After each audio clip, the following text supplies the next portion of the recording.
Hey everybody, it's been a while since I've done one of these, but something in me has a lot to say, and I'm not sure what that is. I don't plan these. I do them when I'm called to do them, not when I'm motivated, not when I feel like it, when I'm called to do it. And I think today's one of those days.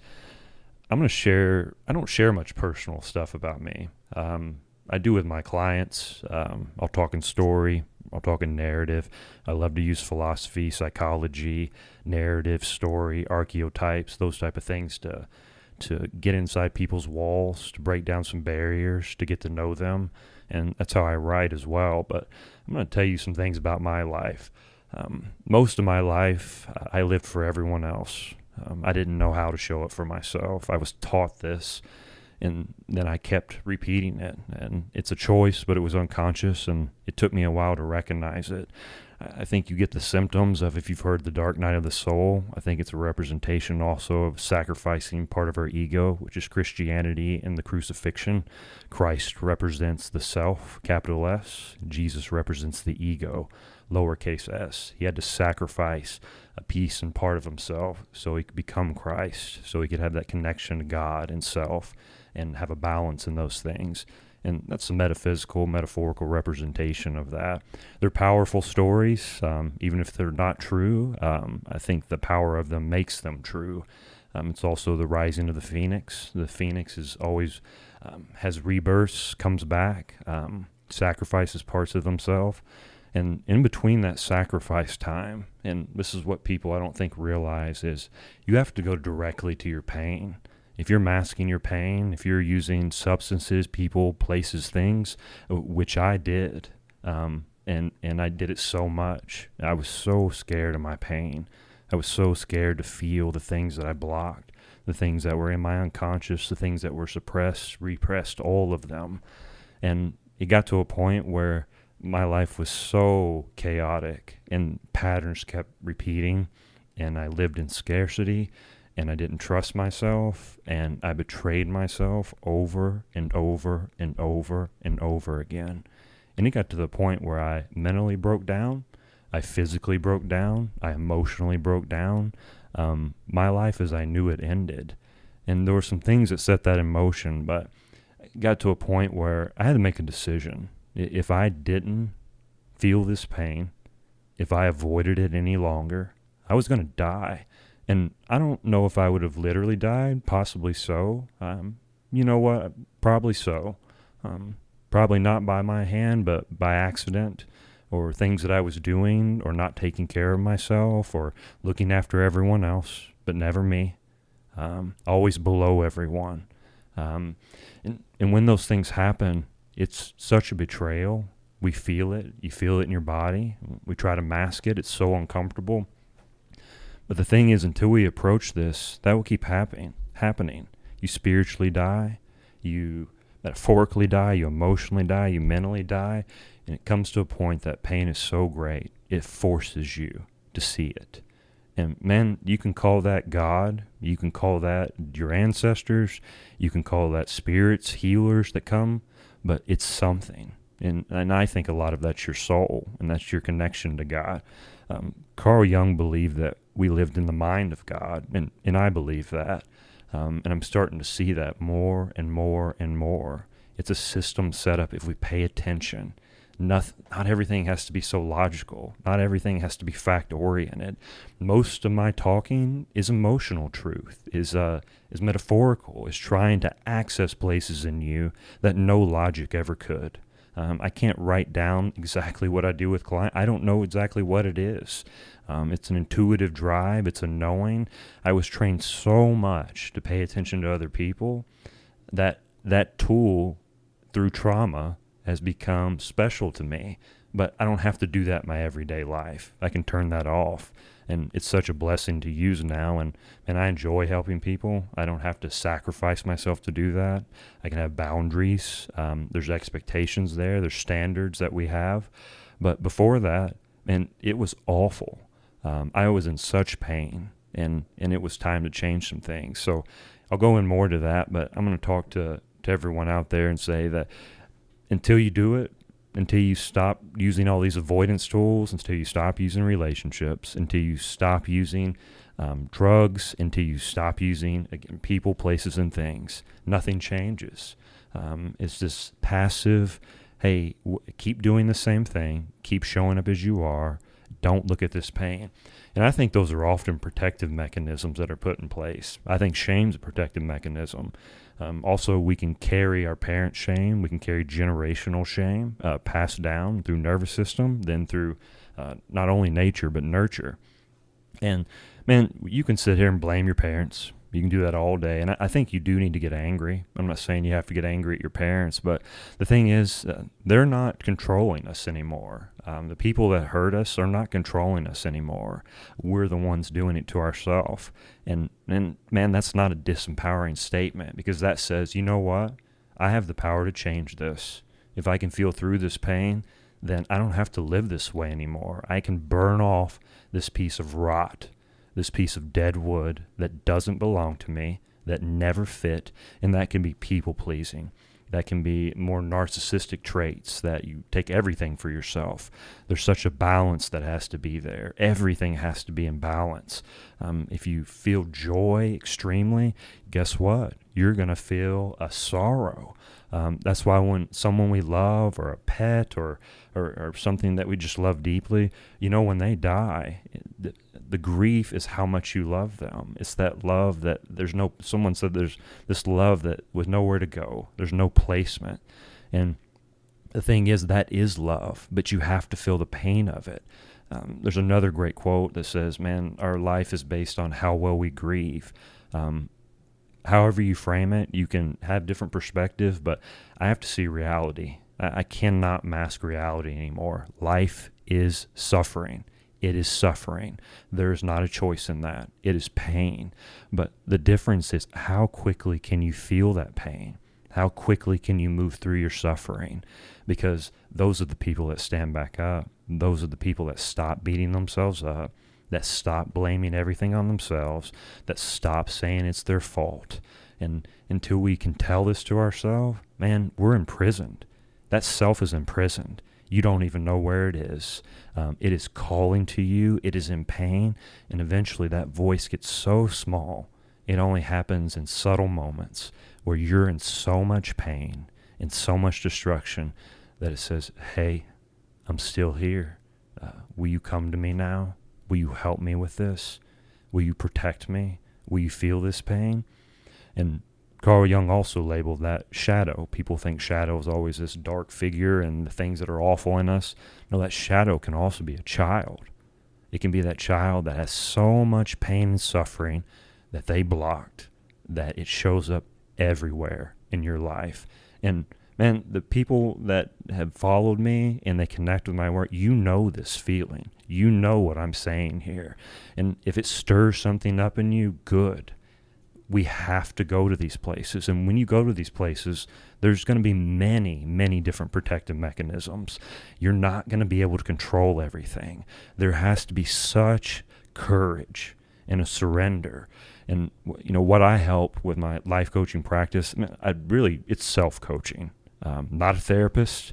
I'm not this I'm going to beat you up coach. I'm a self-coach. We go to these places, and I'm going to be a familiar for you. I'm going to go with you, not because I know the answers, not because I have the direction, but because you need someone there. You need someone you trust, someone that you let in. And that's the work that I do. But talking in general, if you don't have anyone, if you can't have access to those things and do those things, build the courage. Say no more. Be willing to feel uncertain. Be willing to surrender. Be willing to learn. Be willing to take down these guardians. Often we'll use story when I'm talking to people or trying to work through things. And let's say that they feel that ping and that pain. But when they try to go to it, there's this block. There's gatekeepers. There's people, places, situations, guardians that will not let that in. And they will not let that piece out. They will not let that kid out. They will not let whatever aspect got imprisoned out. So guess what? Guess what you got to do? You have to call out these protective mechanisms. You have to get them to trust you. You have to get them to know that you're ready to experience these things down. And I'm not saying you tear the whole dam down. Man, that would be overwhelming. But we've got to let some water out. We've got to start feeling through this stuck sensation, these stuck emotions, and these stuck hurt from the past. You didn't have a choice of blocking these things if this happened when you were young. It was not your choice. Your mind, and however it was created, has such protection for your life. It knew you could not handle those sensations at that time. It would have physically killed you as a baby not being held. It passes away. You have to have some type of protection, some small amount of love that keeps you going. That's that voice that calls back. Yeah, that's your soul. That's that part of you that came here that said, man, we came here for a reason. Are you going to live that out? Or are you gonna just keep being a bystander? Are you gonna keep watching everyone else? Until that time, man, it's gonna be the same. Your fate, that fate is stuck. And with all these things, the protectors, guess what you got to do? You got to sit with them. You got to get to know them. One example I like to use is, and I've adopted abused dogs, and they've been the best dogs. But guess what? When I met them, they didn't trust me, and rightfully so. They have been hurt. They have been abused. They have been trusting, and that was taken advantage of. They have been traumatized. They have been hurt in that way. But you know what I would do? I wouldn't try to pet them. I wouldn't try to approach them all the time. I wouldn't try to invade their space. But every single day, I made sure they were fed, fresh water, they had a bed, they had toys, they stayed inside, they had comfort, and I would sit in the room with them. One of the dogs I had was a Chloe, my little Shih Tzu, and man, I miss her so much. She was such a blessing to me, and really actually helped me feel through a lot of these things. And I remember she would sleep at the end of the bed in the corner, and she wouldn't come up to me. And then as I got to know her, and she started to trust me and sink in, one time I fell asleep, and I woke up, and she was at my feet. And then one time I woke up, and she was at my hip. And then one time I woke up, and she was on my chest. One time I woke up, she was on my shoulder. And that's not because I'm special or I've done anything. She needed a familiar. She needed someone to show her that, hey, not everyone does these things. Not everyone leaves you. Not everyone drops you off. Not everyone is going to forsake you in that way. And man, that's what you got to do with these protectors. You got to let them know, hey, I know you're protecting this, but I got it now. And that takes time. So if your protector's shame, guess what? When you feel shame, you call it out. You say, I see you. I understand why the shame's coming up. I understand what you're doing. I'm not going to try to stop this. I'm just going to call it out. And eventually, you know what shame does? It says, you know what? I think you can have a little more access here. I think I'm going to let you in. I think I'm going to let you another step further. And then you get past protectors and past protectors and past protectors. And then eventually we get to the bottom and to the lowest of places and dark places in the psyche. And when we go down those stairs and when we approach that forsaken, forgotten peace, I don't know what you'll find. For me, it was an imprisoned self. Never got to create a sense of self. Never built that unconditional love of myself. And it was a sunken, depleted, empty, hollow abyss. It was terrifying, the feeling of that stuck piece, of that left piece that I've forgotten, that I kept ignoring and I didn't show up for. And guess what you got to do there? You have to build a relationship with that piece. You have to feel the pain of that with them. They cannot do it alone. And as you move through this and you do these things, that piece starts to get stronger. You're not abandoned anymore. You're showing up for yourself.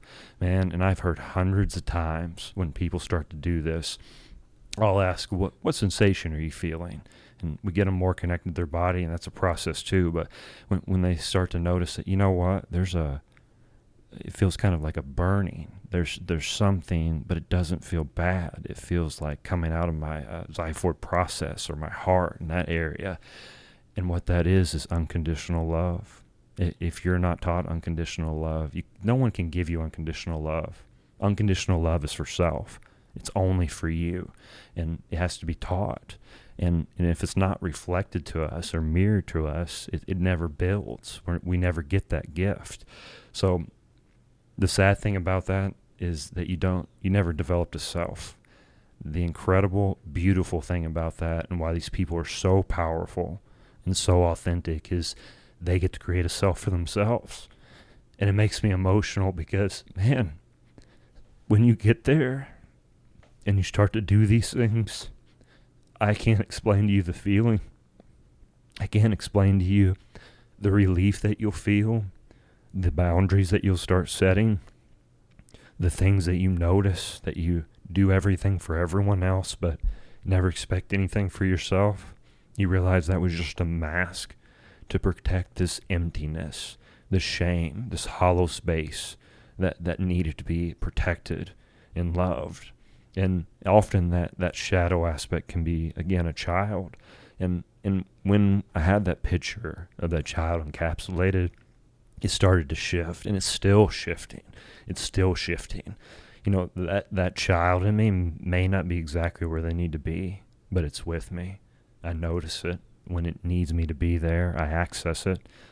Tell it it's not alone. I'll feel this with you. I'm not going anywhere. And when we do this, man, we start to build trust in ourselves. And when we trust ourselves, we follow through on our promises. And that is what, when I say discipline is self-love in motion, that's what it is. I bet a lot of you can be disciplined for everyone else. I bet you can work for somebody else and work 90 hours a week, and then you try to do something for yourself and you collapse. Why is that? Because there's no sense of self. There's nothing there. It's empty. It wasn't able to develop. And when you notice these things and you're willing to learn, and you're willing to be open, you're willing to not guard yourself so much anymore, to have some vulnerability about yourself, and you're smart with it, and you find people that you can trust, and you build that relationship. You know, self-esteem is a direct relationships, the relationships you have. It's all mirroring. And when you start to believe this, you find people that mirror that back to you. Another Carl Jung thing, you know, if you follow me a long time, I try to access many different types of psychology, but Carl Jung, I always go back to him because that works best for me. The story, the archetypes, the things that I see in the synchronicities, those places that I see God in, those places that I feel God in, whatever that is. That's what I go back to. And I think when we access these places and we do these things, that's when we start to trust ourselves. That's when we start to connect, and that fire starts to build. And again, I cannot explain that feeling. It is a feeling opposite of betrayal. It's the feeling opposite of pain and emptiness. It starts to become full. You start to become alive because you've been living a half life, and you know this somewhere. You can't explain it logically. You can't really explain it to people, and I'm doing the best I can here. But when this happens, you start to fill up, that unconditional love starts to develop, and you start to become you, and you get to build a sense of self based on you, not on anyone else, not on your parents, not on the beliefs that you were brought up in, not on your siblings, not on your friends, not on the world, but from your connection to God. And that capital S self, I believe, is our connection to God. And we have to build this bridge to that lowercase self, the ego. You are not stuck. You aren't just like this. There's certain things in our temperament that are us and biological, but many things you can interchange. They're false pieces. Like I talked about earlier, some people pleasing. That's not you. That's a mask. No one is made to do that. No one is made to sacrifice themselves in that way. You are not a soldier. You are not to bow down before these people. You are not to just have honor and serve everyone else.